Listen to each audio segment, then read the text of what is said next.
Hi, everyone. So last week I was invited to do a presentation by the Florida Association of Realtors and the team at Moneycorp, so the FX currency brokers there, Iva Slavtcheva. They put on a fantastic event looking at France and US, and I was lucky enough to be able to speak there.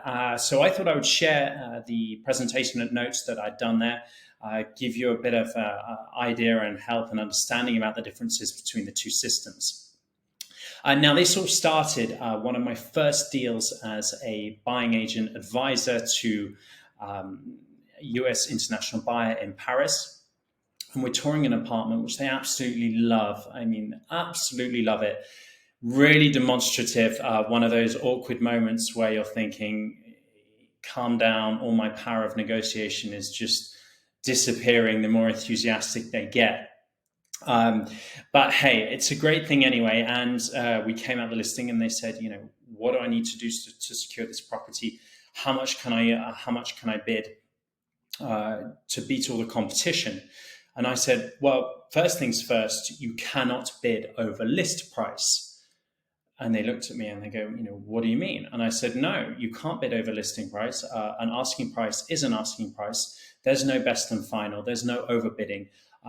And at this point, I realized that actually there are some pretty major fundamental differences between how the US and French systems work.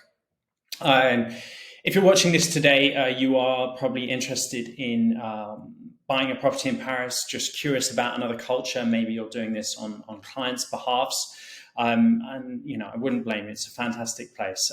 So I'm just going to run through what I think are the main differences between the French and the US systems. So I'm going to choose three, okay? And then I'll also try and answer the three most common questions that I get asked as an advisor to international clients when they're thinking about buying in Paris. Obviously, if you have any questions, just drop them down in the comments below or shoot me a DM. I'd love to answer them to the best of my abilities. My name is Alexander Martin, and I have been working in Parisian real estate for nearly 15 years now, advising international buyers, helping them to navigate the market. I founded a buying agency called Alexander Studios in 2020, and I now split my time between Paris and the US, translating, of course, both the language, but more importantly, the system, custom, cultures. So look, that's what I'm going to try and do here today.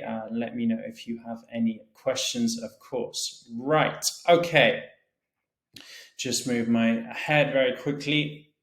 And here we are. So first things first, of course, Parisian market. Let's just have a quick snapshot look at that. So Paris population of about 2.1 million. Spread over 20 different arrondissements. You can see down here. I have put the latest data, so second quarter 2023. There's always a little bit of a lag in France about the data, and this is showing the average prices of real estate. Just a word of caution here. Typically buyers. International buyers are looking for something above average. So think add 20, 30% onto those numbers, but it gives you a pretty good idea of how the pricing is working at the moment. So there were over 41,000 transactions in 2022, of which 4% were done by international buyers. So yeah, it's not a huge amount. But still an active market. And I think what's really interesting is coming into 2023, and this has been, I think, something mirrored across a lot of real estate markets across the world, is that we have a dip in volume. So in Paris, it is down 25%.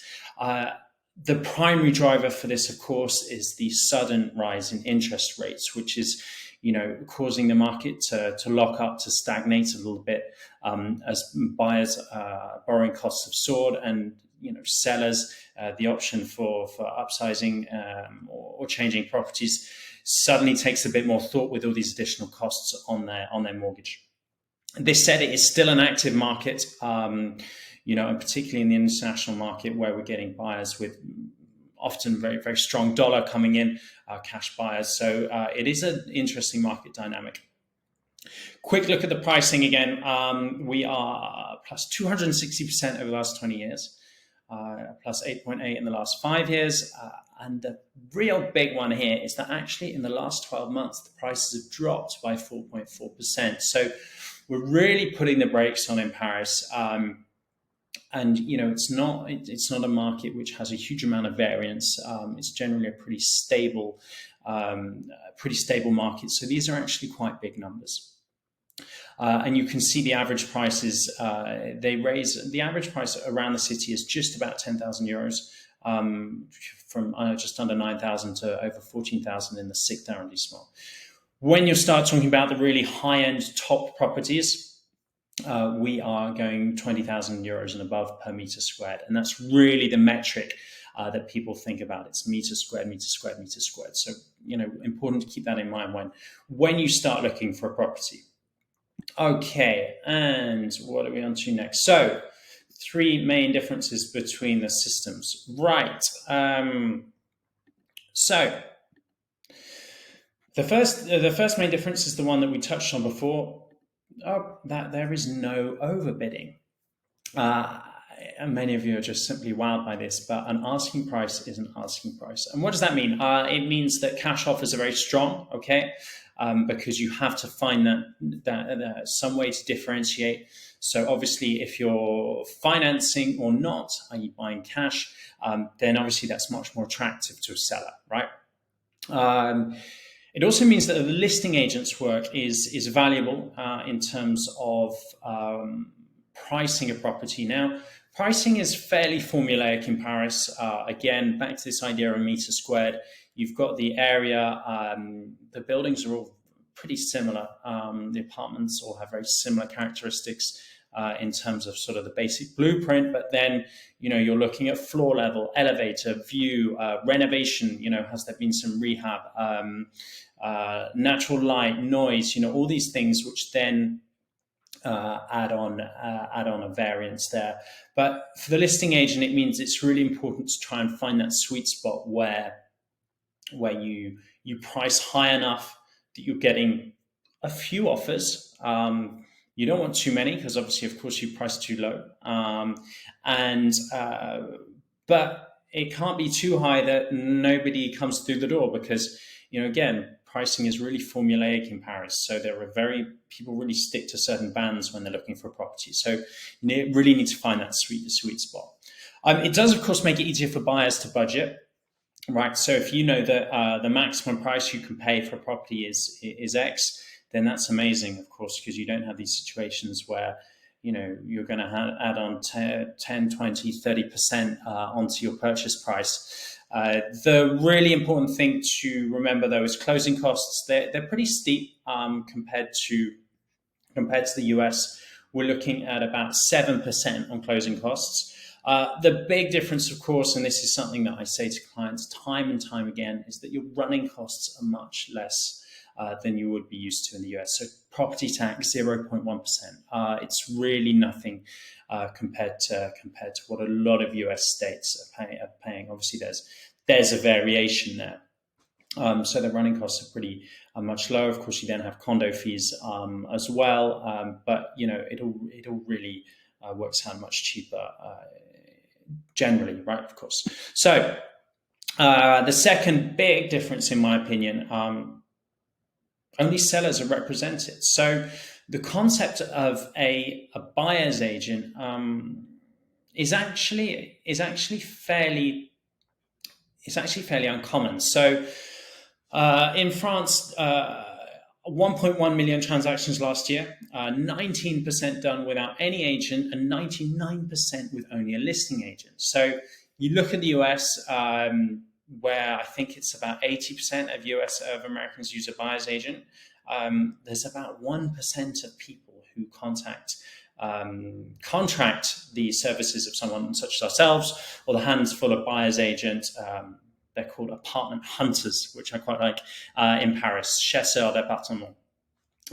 So essentially, you find yourself in this situation where a buyer is essentially negotiating with a seasoned professional, the listing agent, for their most important purchase.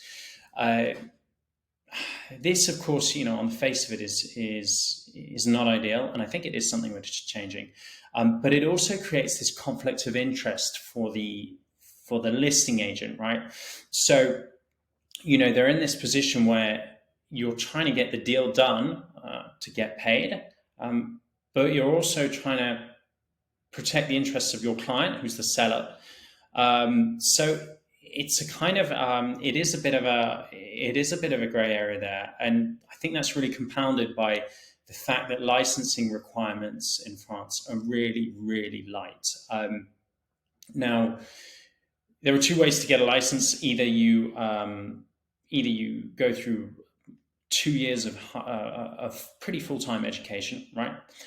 Or you've got a degree in something like economics or politics or finance. And it's kind of a strange one because often these degrees don't have anything to do with real estate. I'm going off on a little bit of a tangent here, but just to say that people can be, have a certain level of academia, but not at all qualified in many ways to do real estate. And then to work under that license, so to be an agent rather than a broker, you simply need to sign a contract with the broker. You don't actually have to go through any kind of examination process. So, there is this grasp of fiduciary duty, which can be a bit light in some cases. Of course, there are tons of professionals, but just something worth keeping in mind. Even myself, I work under someone else's license. Why would I go through 2 years of education when I can just go straight this way? So, it's something which divides opinion, but I thought I would go just touch on it anyway. There is, though, however, a safeguard for buyers and sellers, is that the contracts are always drawn up by public notaries. So a public notary is a kind of hybrid official between a lawyer and a notary, in that they are technically civil servants, so they are bound by a very, very strict code. It's very, very heavy exams to get there. Conversely, as to France, as the US, where a notary can be pretty quick, right, to qualify. So, they're very heavily regulated, and they will ensure that the contracts are drawn up with their clients, so the buyer or the seller's best interests are at heart. So there is a safeguard in terms of the due diligence process there, right? The third point, and maybe the most frustrating actually, in many ways, is the fact that there's no MLS, right? So there's no multiple listing service where you can just find all the ads at the same time, all the listings, and the general transparency of data is really, really inferior to the US, where you can see all kinds of tax history, mortgage history, purchase prices. That's really, really easy to find, and it's not the case in France. Even actually finding listings. So typically listings are, there's 3 or 4 main websites, Se Loger, Figaro, Meilleurs Agents, and they're going to be the ones where realtors, where listing agents will post their listings. There's not always overlap here. They're all very different systems. Tons of pocket listings as well, because these are also very expensive systems to use, right? So you can't just set up that MLS feed for a client, which can be frustrating, both as a client and as a buyer's agent. But as a buyer's agent as well. So, and just coming. Just on that point, I'll skip to the third bullet point here. It does give an opportunity for a buyer's agent to actually add a ton of value to their clients, though, because they basically act as an MLS, aggregating listings from different agencies, and also really, really important is networking. Really leveraging a network, a professional network, because there are tons of agents in Paris. Not all the listings are, about 3,000 agents. Not all the listings are shared or shown. So, there really is that extra work from buyer's agents to try and aggregate all that, right?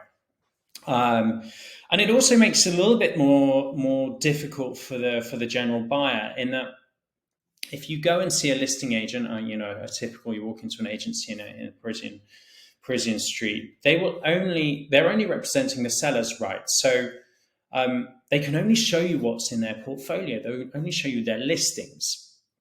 Both as a question of market practice, again, no MLS, we don't have this concept of the buyer's agent. And also, they don't get paid without a buyer's commission, buyer's contract, which is in place. So, yeah, just a really important point to remember. You cannot just walk into an agency and expect to see everything available in your criteria, right? When you get to a certain price point, that does change around 2-3 million, and there's much more sharing of listings. But up until then, an agent will only really show you what they have. So bear that in mind. And yeah, of course, the buyer's agents, they can do sort of the best alternative to an MLS, I would say, right? Of course, I'm a bit biased, but I think it's certainly a value add. Right. Okay, so hopefully there's been a few good ideas on, a bit of an understanding on the main differences. And, I want to say obstacles, but they're not really obstacles. They are just different ways of doing things, and things that you need to get used to as you sort of embark on that journey of moving, of thinking about buying a property in Paris. So, what are the top 3 questions I get asked? Yeah, so these, I think I could have done a few more, but I think these are really the key ones. Number 1, where are we? Can I get a mortgage as a foreigner? So this is the question which people will DM me without any kind of introduction or context. It's the number 1 question, right? And of course, with rates, rates being much lower historically than in US, around the time of writing now. So what are we, mid-September? It's about 4%, maybe a little bit higher actually now on a 20-year mortgage. And you're looking at putting down about 30% for 20-25-year mortgage. It's fixed rates, of course, that's amazing. Please, appropriate disclaimer here, I am, I'm not a mortgage advisor. Please do, check with your banker, with a international specialist, non-resident mortgage advisor, about if you can qualify. Yeah, so there are some great people who do that. Also, international clients sometimes even arbitrage as well. They're looking at a high yield savings account, 5.5%, 6% in the US, and they're seeing these 4.5% mortgages, and they're thinking, well, actually, there's a little spread there. So when they potentially would have been buying in cash. So again, check with a financial advisor. This is not financial advice. I'm just saying what I see happen in the market. It is purely observational. So your situation will be very different. One general point is that mortgages are much less speculative. Arguably that's also why the interest rates can be lower. There's a lot of paperwork, very cumbersome. Really a lot of paperwork to get together. And then there are much less options afterwards, right? So you can't, for example, do a cash out refinance. That's just not a concept which we have in France. So, the investors particularly think very carefully about the sort of medium to long term implications and ideas of your projects, right? Because there are not as many things as you can do in the US. You can refinance if rates go down. Obviously, you wouldn't want to do it if it went up, probably, but you won't be pulling any equity out. Okay. Question number two, how long does it take? Get ready, you fast closers, because the average time from accepting an offer to closing is 3 to 4 months. We're not talking about a week, 2 weeks, days. So it's really, there's a lot of process. You go through these notaries. It's a very, it is a very paper heavy process. It's designed to protect the buyer, right? France is historically a socialist country, overthrow the king and all that back in the day, and France always protects the little guy. And I think that's a really important sort of takeaway here. Even if the process can sort of seem daunting, long and cumbersome, ultimately as the buyer, it's designed to really protect your interests. So it takes a long time. There's lots of due diligence which is done, but I think that's, on balance, I think that's a good thing for buyers, right? Last but not least, this is such a big question at the moment because, we're seeing so many clients who they stay in Paris for a bit in an Airbnb, see low mortgage rates, they see the Olympics coming up in 2024, and they think, hey, why don't I just buy to let out on Airbnb? Mortgage nice and low, pay it back, brilliant, with some cash flow, life is good. Bad news, I will spoil the party here, is that unless it's your primary residence, so your fiscal residence, and if you're looking from the US, unless you're planning on moving on here, it's probably the US, then short-term rentals, i.e. under 30 days, are not legal. Even as a primary residence, they're capped at 120 days. Now, there is a commercial license, which is very difficult to obtain, but for the purpose of this exercise, I would really say, no, you cannot do short-term rental legally, okay? Because there's always a right of refusal further down the line. Of course, there are people who buy and rent on Airbnb, but my duty is to tell you what the rules are, and that is not legal, okay? One solution, though, for this is midterm rentals. There are a ton of people who are looking for an extended stay in Paris. So, tourists, digital nomads, professionals, fashion weeks, things like that. There's a lot of relocations as well, particularly in the finance sector these days.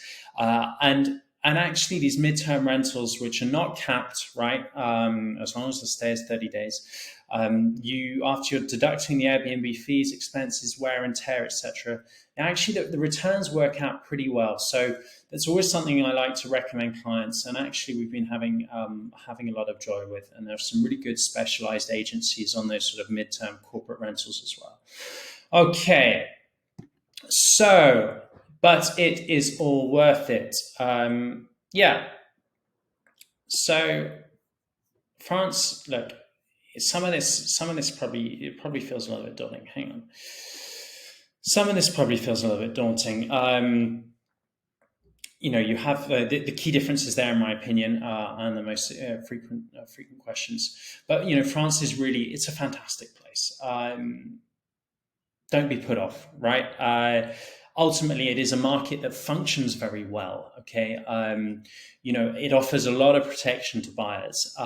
And it's a magical place. Food, history, culture, wine, and an investment case actually really interesting as well, because Paris has this finite and limited supply. You have a road round the city centre, a big ring road, La Périphérique, and there is very little new construction inside the city.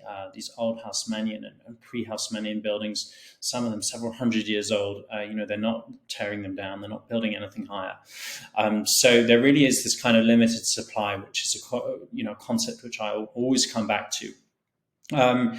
And Paris, France, it's, the lifestyle is incredibly attractive for a lot of people. And also, particularly since Brexit, it's really sort of, again, in my opinion, establishing itself as the heartbeat of Europe, right? And we see this a lot also. I come back to the finance sector. A lot of the big American banks have moved some of their operations over into Paris from London.